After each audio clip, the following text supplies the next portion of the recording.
ਨਾਨਕ ਸਿੰਘ ਦੀ ਕਹਾਣੀ ਕੋਲਿਆਂ ਵਾਲੀ। ਭੰਡ ਜੇ ਕਦੀ ਪੀੜ ਨਾਲ ਕਰਾ ਰਿਹਾ ਹੋਵੇ ਤਾਂ ਵੀ ਵੇਖਣ ਵਾਲੇ ਸਮਝਦੇ ਨੇ ਕਿ ਨਕਲ ਕਰ ਰਿਹਾ ਹੈ। ਮੈਨੂੰ ਡਰ ਹੈ ਕਿ ਇਹੋ ਸਲੂਕ ਮੇਰੇ ਇਸ ਲੇਖ ਨਾਲ ਨਾ ਹੋਵੇ। ਮੈਂ ਇਸ ਵਿੱਚ ਕੁਝ ਵੀ ਅਤਕਥਨੀ ਜਾਂ ਬਨਾਵਟ ਨਹੀਂ ਕੀਤੀ। ਬਿਲਕੁਲ ਹੱਡੀਂ ਵਾਪਰਿਆ ਇੱਕ ਵਾਕਿਆ ਪੇਸ਼ ਕਰ ਰਿਹਾ ਜੋ ਇਸ ਨੂੰ ਕਲਪਿਤ ਕਹਾਣੀ ਨਾ ਸਮਝਿਆ ਜਾਏ। ਡਲਹੌਜ਼ੀ ਮੈਂ ਅੱਗੇ ਵੀ 2 ਵਾਰ ਆ ਚੁੱਕਾ, ਪਰ ਜਿੰਨੀ ਬੇਰੁਜ਼ਗਾਰੀ ਤੇ ਬੇਰੌਣਕੀ ਇੱਥੇ ਐਤਕਾਂ ਵੇਖੀ ਹੈ ਪਹਿਲਾਂ ਕਦੀ ਨਹੀਂ ਵੇਖੀ। ਅੱਜ ਤੋਂ 5-6 ਸਾਲ ਪਹਿਲਾਂ ਦੀ ਤੇ ਅੱਜ ਦੀ ਡਲਹੌਜ਼ੀ 'ਚ ਜ਼ਮੀਨ ਅਸਮਾਨ ਦਾ ਫਰਕ ਹੈ। ਕਿੱਥੇ ਤਾਂ ਇੰਨੀ ਗਹਿਮਾ ਗਹਿਮੀ ਤਿਲ ਸੁੱਟਿਆਂ ਭੁੰਜੇ ਨਹੀਂ ਸੀ ਪੈਂਦਾ ਤੇ ਕਿੱਥੇ ਇਹ ਹਾਲ ਹਰ ਪਾਸੇ ਭਾਂ ਪਈ ਹੁੰਦੀ ਏ। ਦੁਕਾਨ ਕੋਈ ਟਾਵੀਂ ਖੁੱਲ੍ਹੀ ਨਜ਼ਰ ਆਉਂਦੀ ਹੈ, ਉਹ ਵੀ ਗਾਹਕਾਂ ਤੋਂ ਵਿਹਲੀ। ਕੋਠੀਆਂ ਹੋਟਲ 3/4 ਤੋਂ ਵੀ ਜ਼ਿਆਦਾ ਬੰਦ ਪਏ ਨੇ। ਇੱਥੋਂ ਦੇ ਸਥਾਨਕ ਵਾਸੀ ਜਿਹੜੇ ਲਾਗ-ਪਾਸ ਦੀਆਂ ਚੋਟੀਆਂ 'ਤੇ ਆਬਾਦ ਨੇ, ਉਹਨਾਂ ਦਾ ਗੁਜ਼ਾਰਾ ਸੈਲਾਨੀਆਂ ਦੇ ਸਿਰੋਂ ਹੀ ਚੱਲਦਾ ਹੈ। ਮਿਹਨਤ ਮਜ਼ਦੂਰੀ ਜਾਂ ਕੋਲੇ ਦੀ ਸਨਅਤ ਦੇ ਆਸਰੇ।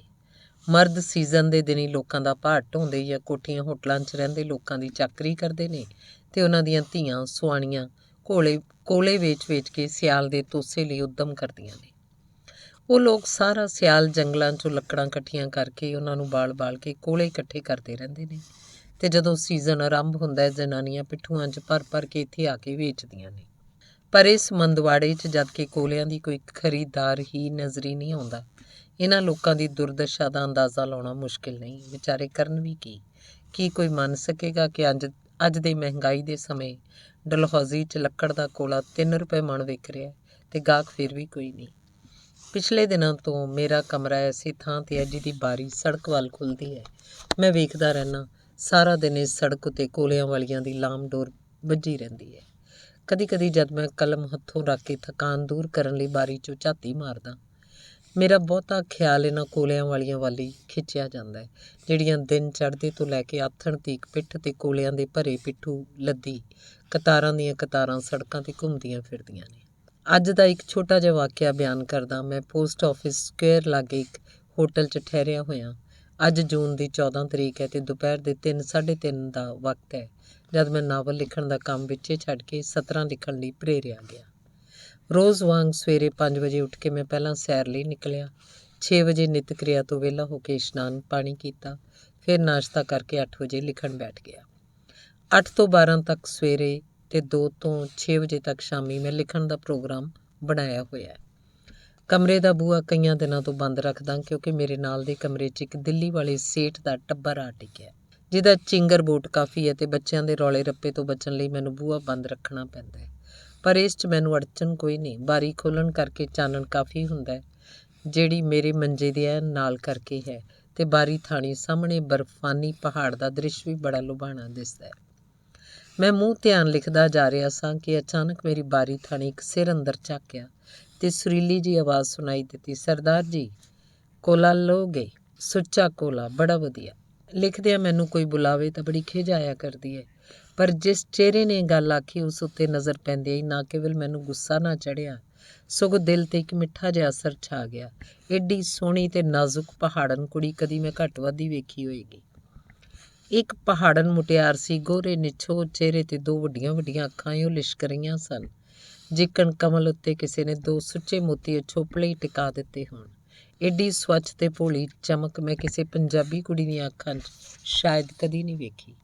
ਆਪਣੀਆਂ ਕੰਘੀ ਨਾਲ ਸਵਾਰੀਆਂ ਮੀਡੀਆਂ ਉੱਤੇ ਉਸ ਗੂੜੇ ਲਾਲ ਰੰਗ ਦਾ ਰੁਮਾਲ ਬੰਨ੍ਹਿਆ ਹੋਇਆ ਸੀ ਜਿਸ ਨਾਲ ਉਹ ਨਿਰੀ ਰੂਸੀ ਕੁੜੀ ਮਾਲੂਮ ਹੁੰਦੀ ਸੀ। ਉਹਦੇ ਚਿਹਰੇ ਦੀ ਨਰੋਈ ਡਲਕ ਨੂੰ ਵੇਖ ਕੇ ਜਾਪਦਾ ਸੀ ਜਿਵੇਂ ਕੁਦਰਤ ਨੇ ਸਿਹਤ ਤੇ ਪਵਿੱਤਰਤਾ ਦਾ ਅਸਲੀ ਰਾਜ਼ ਇਹਨਾਂ ਲੋਕਾਂ ਨੂੰ ਹੀ ਸਮਝਾ ਦਿੱਤਾ ਹੋਏਗਾ। ਨਿਸ਼ਪਾਪ, ਨਿਸ਼ਕਪਟ, ਮਾਸੂਮ ਤੇ ਸਨਿਮਰ ਚਿਹਰਾ। ਨਹੀਂ ਚਾਹੀਏ ਜਵਾਬ 'ਚ ਮੇਰੇ ਮੂੰਹ ਨਿਕਲਦਾ ਗਿਆ, ਪਰ ਦਿਲ ਮੇਰੇ ਨੂੰ ਪਛਤਾਵਾ ਲੱਗਾ ਕਿ ਮੈਂ ਜ਼ਰਾ ਹੋਰ ਚੰਗੇਰੇ ਸ਼ਬਦਾਂ ਦੇ ਮਿੱਠੇ ਰੌਂ 'ਚ ਇੰਨੀ ਗੱਲ ਨਹੀਂ ਸੀ ਕਹਿ ਸਕਦਾ। ਏਡੇ ਸੋਹਣੇ ਫੁੱਲ ਉੱਤੇ ਏਡਾ ਤੱਤਾ ਬੁੱਲਾ। ਮੇਰਾ ਖਿਆਲ ਸੀ ਉਹ ਚਲੀ ਜਾਏਗੀ, ਪਰ ਗਈ ਨਹੀਂ। ਇੱਕ ਵਾਰੀ ਫਿਰ ਉਸ ਬਿਨੇ ਕੀਤੀ, ਲੈ ਲਓ ਸਰਦਾਰ ਜੀ, ਬਹੁਤ ਅੱਛਾ ਸੁੱਚਾ ਕੋਲ ਹੈ, ਸਸਤਾ ਦੇਂਗੀ ਸਰਦਾਰ ਜੀ। ਜਿਵੇਂ ਕੋਈ ਭੀਖ ਮੰਗਣ ਲਈ ਲਿਲਕਣੀਆਂ ਲੈ ਰਿਹਾ ਹੋਵੇ। ਗੋਡਿਆਂ ਤੋਂ ਲਿਖਣ ਵਾਲਾ ਬੋਰਡ ਚੁੱਕ ਕੇ ਮੈਂ ਇੱਕ ਪਾਸੇ ਰੱਖ ਦਿੱਤਾ। ਜ਼ਰਾ ਉੱਚੇ ਗੌਰ ਨਾਲ ਉਸ ਵੱਲ ਤੱਕਿਆ। ਪਿੱਠ 'ਤੇ ਚੁੱਕੇ ਭਾਰ ਨਾਲ ਉਹ ਡਾਢੀ ਔਖੀ ਸੀ। ਸੱਚ ਪੁੱਛੋ ਤਾਂ ਰੋਣ ਹਾਕੀ ਹੋ ਰਹੀ ਸੀ। ਨਿਮਾਣਾ ਜਿਹਾ ਮੂੰਹ ਬਣਾ ਕੇ ਉਸ ਇੱਕ ਵਾਰੀ ਫਿਰ ਇਸ ਆਸ ਨਾਲ ਤੱਕਿਆ ਕਿ ਸ਼ਾਇਦ ਮੈਂ ਕੋਲੇ ਲੈਣ ਲਈ ਤਿਆਰ ਹੋ ਗਿਆ। ਐਤਕੀ ਮੈਂ ਜ਼ਰਾ ਹਲੀਮੀ ਨਾਲ ਉਹਨੂੰ ਕਿਹਾ, मैं रोटी नहीं पकाया करता बेटा, उधर जाके दूसरे कमरे वालों से पूछो। दिल मेरा भर आया जदों डड्डो लिक्की जी होके उसके कोई नहीं लेता सरदार जी, सब पूछा है, सबेर से घूम रही हूँ। ਮੈਨੂੰ ਨਹੀਂ ਸੀ ਪਤਾ ਡਲਹੌਜ਼ੀ 'ਚ ਕੋਲਿਆਂ ਦਾ ਇੰਨਾ ਮੰਦਾ ਹੈ। ਮੇਰਾ ਦਿਲ ਚਾਹਿਆ ਉਸ ਨਾਲ ਕੁਝ ਗੱਲਾਂ ਕਰਾਂ, ਪਰ ਕੀਕਣ ਕਰਾਂ, ਉਹ ਤੇ ਭਾਰ ਥੱਲੇ ਪਿਸ ਰਹੀ ਸੀ। ਫਿਰ ਵੀ ਮੈਂ ਇੰਨੀ ਗੱਲ ਪੁੱਛ ਹੀ ਬੈਠਾ, ਕਾਂ ਸੇ ਲਾਤੀ ਹੋ ਕੋਇਲਾ ਤੂੰ। ਉਹਨੇ ਸਹਿਜ ਨਾਲ ਆਪਣੀ ਪਿੱਠੂ ਗੈਲਰੀ ਦੇ ਜੰਗਲੇ ਨਾਲ ਜਿਹੜਾ ਉਹਦੀ ਪਿੱਠ ਪਿੱਛੇ ਨਾਲ ਹੀ ਸੀ ਟਿਕਾ ਦਿੱਤਾ। ਕੁੱਡੀ ਜੀ ਹੋ ਕੇ ਇਸ ਤਰ੍ਹਾਂ ਖੜੋ ਗਈ ਜਿਸ ਨਾਲ ਅੱਧਾ ਕੁ ਭਾਰ ਜੰਗਲੇ 'ਤੇ ਪੈ ਗਿਆ ਤੇ ਇਸ ਕੰਮੋਂ ਵਿਹਲੀ ਹੋ ਕੇ ਉਹ ਸਾਹਮਣੇ ਪਹਾੜ ਦੇ ਪਿਛਲੇ ਪਾਸੇ ਵੱਲ ਉਂਗਲ ਕਰਕੇ ਕਿਹਾ, उधर से जी, कितनी दूर है? 4-5 कोस जी। तो इतनी दूर से तुम लाती हो, क्या करें जी, पेट का धंधा है। ਇਸੇ ਤਰ੍ਹਾਂ ਦੀਆਂ ਹੋਰ ਕਈ ਗੱਲਾਂ ਮੈਂ ਪੁੱਛੀ ਗਿਆ ਤਾਂ ਤੁਰਕੀ ਜਵਾਬ ਦਿੰਦੀ ਗਈ ਤੇ ਇੱਕ ਵਾਰੀ ਫਿਰ ਸ਼ਾਇਦ ਇਹ ਸੋਚ ਕੇ ਕਿ ਉਹਨੇ ਮੇਰੀ ਹਮਦਰਦੀ ਜਿੱਤ ਲਈ ਆਪਣੇ ਪਿੱਠੂ ਵੱਲ ਤੱਕਦੀ ਬੋਲੀ, ਲੈ ਲਓ ਸਰਦਾਰ ਜੀ, ਬਹੁਤ ਅੱਛਾ ਕੋਲਾ ਹੈ। ਅਰੇ ਪਗਲੀ, ਮੈਂ ਉਹਨੂੰ ਪਿਆਰ ਰਲਵੀਂ ਝਾੜ ਪਾਈ, ਮੇਰੇ ਕਿਸ ਕਾਮ ਕੋਲੇ, ਮੈਂ ਤਾਂ ਰੋਟੀ ਹੋਟਲ ਸੇ ਖਾਤਾ ਹੂੰ। ਮੇਰੀ ਗੱਲ ਸੁਣ ਕੇ ਉਹਦਾ ਟਹਿਕਦਾ ਚਿਹਰਾ ਫੇਰ ਹਿੱਸ ਗਿਆ ਤੇ ਉਹਦਾ ਇਹ ਹਾਲ ਮੇਰੀ ਬਰਦਾਸ਼ਤ ਤੋਂ ਬਾਹਰ ਸੀ। ਉਸ ਇੱਕ ਹੌਕਾ ਭਰਿਆ ਟੁੱਟੇ ਖੁੱਸੇ ਰੌਂ 'ਚ ਪਿੱਠੂ ਜੰਗਲੇ ਨਾਲੋਂ ਹਟਾ ਕੇ ਉਹ ਮੁੜ ਗਈ ਜਿੱਕਣ ਮੇਰੇ ਕੋਲੋਂ ਮਾਰ ਖਾ ਕੇ ਮੁੜ ਰਹੀ ਹੋਵੇ ਤੇ ਉਹਨੇ ਲੰਮੇ ਸਾਰੇ ਹੌਕੇ ਨਾਲ ਕਿਹਾ, ਭਗਵਾਨ। ਕੀ ਕਹਾਂ, ਇਸ ਚੰਦਰੇ ਸੁਭਾਅ ਨੂੰ ਝਰੀਟ ਜਿਹੀ ਵੱਜ ਗਈ ਮੇਰੇ ਕਲੇਜੇ 'ਤੇ। ਮੈਂ ਉਹਨੂੰ ਆਵਾਜ਼ ਦਿੱਤੀ, ਠਹਿਰੋ, ਤੇ ਉਹ ਇਉਂ ਪਿਛਾਂਹ ਮੁੜ ਕੇ ਮੇਰੇ ਵੱਲ ਤੱਕੀ ਜਿਵੇਂ ਉਹਨੂੰ ਖੱਡ 'ਚ ਡਿੱਗਦੀ ਨੂੰ ਕਿਸੇ ਨੇ ਪਿੱਛੋਂ ਫੜ ਕੇ ਬਚਾ ਲਿਆ ਹੋਵੇ। ਸੋਚਿਆ ਸ਼ਾਇਦ ਮੇਰੇ ਗੁਆਂਢੀਆਂ ਨੂੰ ਲੋੜ ਹੋਵੇ, ਪਰ ਫਿਰ ਖਿਆਲ ਆਇਆ ਵੀ ਮੇਰੇ ਕਮਰੇ ਦੇ ਸੱਜੇ ਪਾਸੇ ਗੈਲਰੀ ਦੀ ਨੁੱਕਰ 'ਚ ਜਿਹੜੀ ਕੋਲਿਆਂ ਦੀ ਢੇਰੀ ਲੱਗੀ ਹੋਈ ਹੈ ਇਹ ਉਹਨਾਂ ਦੀ ਤਾਂ ਹੈ, ਜਿੱਥੋਂ ਇੱਕ ਕੁੜੀ ਰੋਜ਼ ਦੋਵੇਂ ਵੇਲੇ ਅੰਗੀਠੀ ਭਰ ਕੇ ਲਿਜਾਇਆ ਕਰਦੀ ਹੈ। ਫਿਰ ਵੀ ਮੈਂ ਬੂਹਾ ਖੋਲ੍ਹ ਕੇ ਉਹਨਾਂ ਦੇ ਕਮਰੇ ਵੱਲ ਚਲਾ ਹੀ ਗਿਆ, ਸ਼ਾਇਦ ਸੋਚਿਆ ਹੋਰ ਲੈ ਲੈਣ। ਅੰਦਰ ਸੇਠ ਬੈਠਾ ਆਪਣੀ ਸੇਠਾਣੀ ਤੇ ਕੁੜੀਆਂ ਮੁੰਡਿਆਂ ਨਾਲ ਤਾਸ਼ ਖੇਡ ਰਿਹਾ ਸੀ। ਮੈਂ ਉਹਨੂੰ ਗੱਲ ਦੱਸੀ, ਉਹਨੇ ਬੇਦਿਲੀ ਜੀ ਪ੍ਰਗਟ ਕੀਤੀ, ਜਿਹਦਾ ਮਤਲਬ ਸੀ ਵੀ ਉਹਨਾਂ ਪਾਸ ਅਜੇ ਕਾਫੀ ਸਟਾਕ ਪਿਆ ਹੈ। ਫਿਰ ਜਦ ਮੈਂ ਕੁਝ ਜਜ਼ਬਾਤੀ ਜਿਹੇ ਰੰਗ 'ਚ ਕੋਲਿਆਂ ਵਾਲੀ ਦੀ ਤਰਸਯੋਗ ਹਾਲਤ ਬਿਆਨ ਕੀਤੀ ਤਾਂ ਉਹ ਅੱਧ ਮਰਜ਼ੀ ਜਿਹੀ ਦੀ ਹਾਲਤ ਵਿੱਚ ਉੱਠ ਕੇ ਮੇਰੇ ਨਾਲ ਟੁਰ ਹੀ ਪਿਆ। ਆਉਂਦਿਆਂ ਹੀ ਸੇਠ ਨੇ ਪਹਿਲਾਂ ਕੁੜੀ ਵੱਲ ਤੇ ਫਿਰ ਉਹਦੇ ਬੋਝ ਵੱਲ ਉੱਤੇ ਤੋਂ ਹੇਠਾਂ ਵੱਲ ਤੱਕਿਆ। ਉਹ ਫਿਰ ਗੈਲਰੀ ਦੇ ਜੰਗਲੇ ਨਾਲ ਆ ਜੁੜੀ ਸੀ, ਬਿਲਕੁਲ ਐਲ ਤੇ ਅਡੋਲ, ਜਿਵੇਂ ਕਿਸੇ ਬੁੱਤ ਤਰਾਸ਼ ਨੇ ਬੁੱਤ ਘੜ ਕੇ ਟਿਕਾਇਆ ਹੋਵੇ। ਕਿਤਨਾ ਪੈਸਾ? ਸੇਠ ਦੇ ਇਸ ਰੁੱਖੇ ਤੇ ਕਰਕਸ਼ ਲਹਿਜੇ ਨੇ ਮੈਨੂੰ ਔਖਾ ਜਿਹਾ ਕਰ ਦਿੱਤਾ। ਸੋਚਦਾ ਸਾਂ ਏਡੀ ਕੋਮਲ ਤੇ ਸੋਹਣੀ ਚੀਜ਼ ਨੂੰ ਕੀ ਕੋਈ ਇਸ ਤਰ੍ਹਾਂ ਦੇ ਕੁਰਖਤ ਲਫ਼ਜ਼ ਕਹਿ ਸਕਦਾ ਹੈ। ਜਿਵੇਂ ਕੁੜੀ ਦੀ ਜਾਨ 'ਚ ਜਾਨ ਆ ਗਈ। ਉਹਦੇ ਚਿਹਰੇ 'ਤੇ ਫਿਰ ਆਸ਼ਾ ਦੀ ਰੌਂ ਰੁਮਕੀ, ਘਬਰਾਈ ਜੀ ਆਵਾਜ਼ ਵਿੱਚ, ਮਤੇ ਗਾਹਕ ਹੱਥੋਂ ਨਿਕਲ ਹੀ ਨਾ ਜਾਏ। ਬੋਲੀ, ਜੋ ਕੁਛ ਮਰਜ਼ੀ ਦੇ ਦਿਓ ਜੀ। ਬੋਲੋ ਬੋਲੋ, ਕਿਤਨਾ ਪੈਸਾ ਲੇਗੀ? ਸੇਠ ਫਿਰ ਉਸੇ ਕਰਕਸ਼ ਬੋਲੀ ਵਿੱਚ ਬੋਲਿਆ, 12 ਆਨਾ ਦੇ ਦਿਓ ਬਾਬੂ ਜੀ। ਕੁੜੀ ਦੇ ਮੂੰਹੋਂ ਸੁਣ ਕੇ ਮੈਂ ਹੱਕਾ ਬੱਕਾ ਹੀ ਰਹਿ ਗਿਆ। ਮੇਰੇ ਦਿਮਾਗ 'ਚ ਤਾਂ ਅੰਮ੍ਰਿਤਸਰ ਦੇ ਕੋਲੇ ਸਮਾਏ ਸਨ, ਅੱਧੀ ਕੇਰੀ, ਅੱਧੇ ਕੋਲੇ 9 ਰੁਪਏ ਮਣ। ਉਹਦੇ ਬੋਝ ਵੱਲ ਤੱਕ ਕੇ ਮੈਂ ਅੰਦਾਜ਼ਾ ਲਾਇਆ 15-20 ਸੇਰ ਤੋਂ ਘੱਟ ਨਹੀਂ ਹੋਣਗੇ। ਮੇਰਾ ਖਿਆਲ ਸੀ ਐਡਾ ਸਸਤਾ ਸੌਦਾ ਲੈਣ 'ਚ ਸੇਠ ਨੂੰ ਕੋਈ ਉਜਰ ਨਹੀਂ ਹੋਏਗਾ, ਪਰ ਉਹ ਗੱਲ ਸੁਣਦਾ ਹੀ ਬਿਨਾਂ ਕੁਝ ਕਿਹਾ ਗੁੱਸੇ ਦਾ ਭਰਿਆ ਪੀਤਾ ਆਪਣੇ ਕਮਰੇ ਵੱਲ ਤੁਰ ਪਿਆ।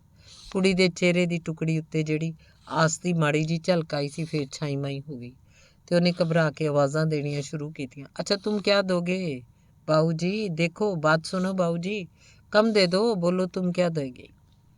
ਇੱਚਰ ਤੱਕ ਸੇਠ ਆਪਣੇ ਕਮਰੇ ਦੇ ਬੂਹੇ ਤੱਕ ਅੱਪੜ ਚੁੱਕਾ ਸੀ। ਕੁੜੀ ਦੀ ਆਵਾਜ਼ ਸੁਣ ਕੇ ਨਾ ਤਾਂ ਉਹ ਮੁੜਿਆ ਨਾ ਹੀ ਪਰਤ ਕੇ ਤੱਕਿਆ। ਇਹ ਕਹਿੰਦਾ ਹੋਇਆ ਅੰਦਰ ਦਾਖਲ ਹੋ ਗਿਆ, 3 ਆਨਾ, 3 ਆਨਾ। ਉਹ ਮੇਰਿਆ ਰੱਬਾ, ਮੇਰਾ ਦਿਲ ਚਿੱਲਾਇਆ। 3 ਆਨੇ ਕੁੱਲ, ਇੰਨੀ ਤੇ ਕੋਈ ਮਜ਼ਦੂਰੀ ਵੀ ਨਾ ਲਵੇ ਬਾਜ਼ਾਰ 'ਚੋਂ ਚੁੱਕ ਕੇ ਲਿਆਉਣ ਦੀ। ਉਹਦੇ 3 ਆਨਾ ਲਫ਼ਜ਼ਾਂ ਪਿੱਛੇ ਲੁਕਿਆ ਹੋਇਆ ਇਸ ਅਭਾਗਣੀ ਕੁੜੀ ਦਾ ਇੱਕ ਛੋਟਾ ਜਿਹਾ ਇਤਿਹਾਸ ਮੈਨੂੰ ਵਿਖਾਈ ਦਿੱਤਾ। ਇਹਨਾਂ ਪਿੱਠੂ ਭਰ ਕੋਲਿਆਂ ਦੀ ਉਪਜ ਲਈ ਇਸ ਬਾਲੜੀ ਨੇ ਕਿੰਨੀਆਂ ਘਾਲਾਂ ਘਾਲੀਆਂ ਹੋਣਗੀਆਂ। ਸਿਆਲ ਦੇ ਦਿਨੀ ਜਦ ਸਾਰਾ ਜੰਗਲ ਬਰਫ਼ ਨਾਲ ਚਿੱਟਾ ਹੋਇਆ ਹੁੰਦਾ ਹੈ, ਇਹ ਲੱਕੜਾਂ ਚੁਣ ਕੇ ਲਿਆਈ ਹੋਏਗੀ, ਜਿਹੜੀਆਂ ਇੰਨੇ ਕੁ ਕੋਲੇ ਬਣਾਉਣ ਲਈ ਇਦੋਂ ਦੂਣੀਆਂ ਤਾਂ ਜ਼ਰੂਰ ਹੋਣਗੀਆਂ, ਅਰਥਾਤ 2 ਫੇਰੇ। ਫਿਰ ਇਹਨਾਂ ਲੱਕੜਾਂ ਦੇ ਕੋਲੇ ਬਣਾ ਕੇ ਕਿੰਨੇ ਚਾਵਾਂ ਨਾਲ ਸਿਆਲ ਦੀ ਰੁਖਸਤ ਤੇ ਹੁਨਾਲ ਦੀ ਆਮਦ ਨੂੰ ਉਡੀਕਦੀ ਰਹੀ ਹੋਏਗੀ। ਇਸ ਭਰੇ ਪਿੱਠੂ ਦੇ ਓਲੇ ਉਹਨੂੰ ਪਤਾ ਨਹੀਂ ਕਿੰਨੀਆਂ ਕੁ ਮਕਈ ਦੀਆਂ ਰੋਟੀਆਂ ਲੁਕੀਆਂ ਦਿਸ ਰਹੀਆਂ ਹੋਣਗੀਆਂ। ਸੋਚਦੀ ਹੋਏਗੀ ਸੀਜ਼ਨ ਦੀ ਆਮਦ ਉਸ ਲਈ ਰਿਜ਼ਕ ਦਾ ਬੂਹਾ ਖੋਲ੍ਹ ਦੇਵੇਗੀ, ਪਰ ਇਹਦਾ ਅੰਜਾਮ ਤੇ ਢਿੱਡਲ ਦੇ ਮੂੰਹੋਂ ਨਿਕਲੇ ਹੋਏ 3 ਆਨਾ ਕਿ 3 ਤੀਰ ਬਣ ਕੇ ਇਸ ਬੱਚੀ ਦੇ ਕਲੇਜੇ 'ਚ ਨਾ ਖੁੱਭ ਗਏ ਹੋਣਗੇ। ਉਸ ਵੇਲੇ ਪਤਾ ਨਹੀਂ ਕਿਉਂ ਮੇਰੇ ਅੰਦਰੋਂ ਚਿੰਤਈ ਹਿੰਸਾ ਜਿਹੀ ਦੇ ਭਾਵ ਉੱਠਣ ਲੱਗ ਪਏ। ਦਿਲ ਕੀਤਾ ਗਲਾ ਘੁੱਟ ਸੁੱਟਾਂ ਫੜ ਕੇ ਇਸ ਸੇਠ ਦੇ ਬੱਚੇ ਦਾ। ਕੁੜੀ ਵਿਚਾਰੀ ਨੇ ਜੰਗਲੇ ਨਾਲੋਂ ਪਿੱਠੂ ਹਟਾਇਆ, ਲੱਤਾਂ ਘਸੀਟਦੀ ਫਿਰ ਪਿਛਾਂਹ ਮੁੜੀ ਦਿਲ ਮੇਰਾ ਕਾਬੂ 'ਚ ਨਾ ਰਹਿ ਸਕਿਆ। ਮੈਨੂੰ ਆਵਾਜ਼ ਦਿੱਤੀ, ਲੈ ਆ ਇਧਰ। ਤੇ ਬਜਾਏ ਇਹਦੇ ਕਿ ਉਹ ਮੁੜ ਆਉਂਦੀ, ਉਹਨਾਂ ਹੀ ਪੈਰਾਂ 'ਤੇ ਰੁਕੀ, ਪਿਛਾਂ ਗਰਦਨ ਮੋੜ ਕੇ ਕੜਕੀ, ਸਰਦਾਰ ਜੀ ਇਹ 3 ਆਨੇ का माल है, तुम इंसाफ से बोलता है। ਤੇ ਉਹਦੀਆਂ ਸੋਹਣੀਆਂ ਲੁਭਾਊ ਅੱਖਾਂ 'ਚ ਕਿਸੇ ਖੂੰਖਾਰ ਸ਼ੀਣੀ ਵਰਗੀ ਡਰਾਉਣੀ ਚਮਕ ਮੈਨੂੰ ਨਜ਼ਰ ਆਈ। ਮੈਨੂੰ ਡਰ ਆਉਣ ਲੱਗਾ ਜਿਵੇਂ ਉਹਦੇ ਕੇਵਲ ਸਰਾਪ ਨਾਲ ਹੀ ਕੋਈ ਸੜ ਕੇ ਨਾ ਕੋਲਿਆਂ ਵਰਗਾ ਹੋ ਜਾਏਗਾ। ਮੈਂ ਬੜੇ ਦਰਦ ਤੇ ਪਿਆਰ ਭਿੱਜੇ ਲਹਿਜੇ 'ਚ ਉਹਨੂੰ ਕਿਹਾ, 3 आने नहीं बेटा, जो तुमने मांगा वही देंगे। सेठ नहीं लेगा, मैं ले लेता हूँ। ਬੇਭਰੋਸਗੀ ਜਿਹੀ ਦੀ ਨਜ਼ਰ ਨਾਲੋਂ ਇੱਕ ਵਾਰੀ ਅੱਖਾਂ ਚੌੜੀਆਂ ਕਰਕੇ ਮੇਰੇ ਵੱਲ ਤੱਕੀ। ਫਿਰ ਜਿਵੇਂ ਮੇਰੇ ਚਿਹਰੇ ਤੋਂ ਹੀ ਉਹਨੇ ਆਪਣੀ ਸ਼ੰਕਾ ਦਾ ਉੱਤਰ ਪੜ੍ਹ ਲਿਆ, ਕਿੱਧਰ ਡਾਲੂੰ ਸਰਦਾਰ ਜੀ। ਉਹਦੇ ਬੋਲ 'ਚ ਪਹਿਲਾਂ ਵਰਗੀ ਹਲੀਮੀ ਤੇ ਮਿਠਾਸ ਪਰਤ ਆਈ। ਪਰ ਮੈਂ ਤੇ ਹੁਣ ਤੱਕ ਸੋਚਿਆ ਹੀ ਨਹੀਂ ਸੀ ਕਿ ਇਹਨਾਂ ਨੂੰ ਸੁਟਾਵਾਂਗਾ ਕਿੱਥੇ। ਥਾਂ ਕੋਈ ਦਿਸਦੀ ਨਹੀਂ ਸੀ। ਗੈਲਰੀ ਦੀ ਉਸ ਨੁੱਕਰ ਤੋਂ ਬਿਨਾਂ ਜਿੱਥੇ ਸੇਠ ਦੇ ਕੋਲੇ ਪਏ ਸਨ, ਮੈਂ ਉਹਨੂੰ ਕਿਹਾ ਵਾਹਾਂ ਡਾਲ ਦੇ। ਤੇ ਉਹਨੇ ਉਸੇ ਨੁੱਕਰੇ ਪਿੱਠੂ ਜਾ ਉਤਾਰਿਆ ਤੇ ਫਿਰ ਆਪਣੇ ਸਰੀਰ ਨਾਲੋਂ ਰੱਸੀਆਂ ਵੱਖ ਕਰਕੇ ਉਸੇ ਕੋਲਿਆਂ ਦੀ ਢੇਰੀ ਤੇ ਪਿੱਠੂ ਲੱਦ ਦਿੱਤਾ। ਸੇਠ ਇੱਕ ਵਾਰੀ ਫੇਰ ਅੰਦਰੋਂ ਨਿਕਲ ਆਇਆ, ਸ਼ਾਇਦ ਕੋਲੇ ਉਲੱਦਣ ਦਾ ਖੜਾਕ ਸੁਣ ਕੇ, ਤੇ ਆਉਂਦਾ ਹੀ ਮੇਰੇ ਵੱਲ ਤੱਕ ਕੇ ਕੁਝ ਬਾ-ਅਦਬ ਜਿਹੇ ਢੰਗ ਨਾਲ ਬੋਲਿਆ, ਸਰਦਾਰ ਜੀ ਯਹਾਂ ਤੋਂ ਹਮਾਰੇ ਕੋਲੇ ਪੜੇ हैं। ਮੈਂ ਆਪਣੇ ਗੁੱਸੇ ਨੂੰ ਅੰਦਰੇ ਅੰਦਰ ਪੀਂਦਿਆਂ ਕਿਹਾ, ਕੋਈ ਬਾਤ ਨਹੀਂ ਸੇਠ ਜੀ, ਇਹ ਵੀ ਤੁਮਾਰੇ ਹੀ ਹੈ। ਤੇ ਜਦ ਮੈਂ ਬਟੂਏ 'ਚੋਂ ਇੱਕ ਠਿਆਨੀ ਤੇ ਇੱਕ ਚਵਾਨੀ ਕੱਢ ਕੇ ਕੁੜੀ ਨੂੰ ਫੜਾਈਆਂ ਤੇ ਸੇਠ ਇਸ ਤਰ੍ਹਾਂ ਹੱਕਾ ਬੱਕਾ ਹੋ ਕੇ ਮੇਰੇ ਵੱਲ ਤੱਕਿਆ ਜਿਵੇਂ ਮੈਂ ਕੋਈ ਬਹੁਤ ਭਾਰੀ ਬੇਵਕੂਫੀ ਕਰ ਬੈਠਾ ਹੋਵਾਂ। 12 आने पर ले लिया आपने? मेरी मूर्खता ਨੂੰ ਹੋਰ ਸਪਸ਼ਟ ਕਰਦਿਆਂ ਉਸ ਪੁੱਛਿਆ। ਇਹ ਤਾਂ 4 आने का भी माल नहीं। ਹਲਕੇ ਹੈ ਬਿਲਕੁਲ ਪੋਲੇ। ਤੇ ਢੇਰੀ ਤੋਂ ਇੱਕ ਮੋਟਾ ਕੋਲਾ ਚੁੱਕ ਕੇ ਮੇਰੇ ਹੱਥ ਤੇ ਰੱਖਦਾ ਬੋਲਿਆ, देखो ज़रा उठा कर, फूंक मारने से उड़ जाएगा। और आजकल तो मारे मारे फिरते हैं, कोलों को पूछता कौन है। ਸੱਚੀ ਜੇ ਕਦੀ ਆਪਣੇ ਸਾਊਪਣੇ ਦਾ ਜਾਂ ਬਗਾਨੇ ਸ਼ਹਿਰ 'ਚ ਕਿਸੇ ਮੁਸੀਬਤ ਖੜੀ ਹੋ ਜਾਣ ਦਾ ਡਰ ਨਾ ਹੁੰਦਾ ਤਾਂ ਮੈਂ ਉਹੀ ਮੋਟਾ ਕੋਲਾ ਉਹਦੇ ਮੱਥੇ 'ਚ ਮਾਰ ਕੇ ਪੁੱਛਦਾ, ਬੇਸ਼ੱਕ ਸੇਠ ਜੀ, ਇਸਕੀ ਤਾਂ ਚੋਟ ਤੱਕ ਨਹੀਂ ਲੱਗਤੀ, ਪਰ ਬੇਵਸ ਸਾਂ। ਮੈਂ ਉਹਦੀ ਗੱਲ ਦਾ ਕੋਈ ਜਵਾਬ ਨਾ ਦਿੱਤਾ। ਕੁੜੀ ਕਿਰਤੱਗ ਨਜ਼ਰਾਂ ਨਾਲ ਮੇਰੇ ਵੱਲ ਤੱਕ ਰਹੀ। ਮੇਰੇ ਵੱਲ ਇੱਕ ਵਾਰ ਤੱਕੀ, ਫਿਰ ਖਾਲੀ ਪਿੱਠੂ ਪਿੱਠ 'ਤੇ ਰੱਖ ਕੇ ਹੋਟਲ 'ਚੋਂ ਬਾਹਰ ਨਿਕਲ ਗਈ। ਮੈਂ ਆਪਣੇ ਕਮਰੇ 'ਚ ਆ ਕੇ ਬੂਹਾ ਬੰਦ ਕਰਨ ਲੱਗਾ ਸਾਂ ਕਿ ਦੂਜੇ ਕਮਰੇ 'ਚ सेठानी की आवाज़ सुनाई देती, ज़रा ध्यान रखियो जब सरदार कोले अलग करने लगेगा, ऐसा ना हो कि हमारे भी बटोर ले। इन पंजाबियों का कुछ ठीक ठिकाना थोड़ा ही होता है। धन्यवाद। समाप्त।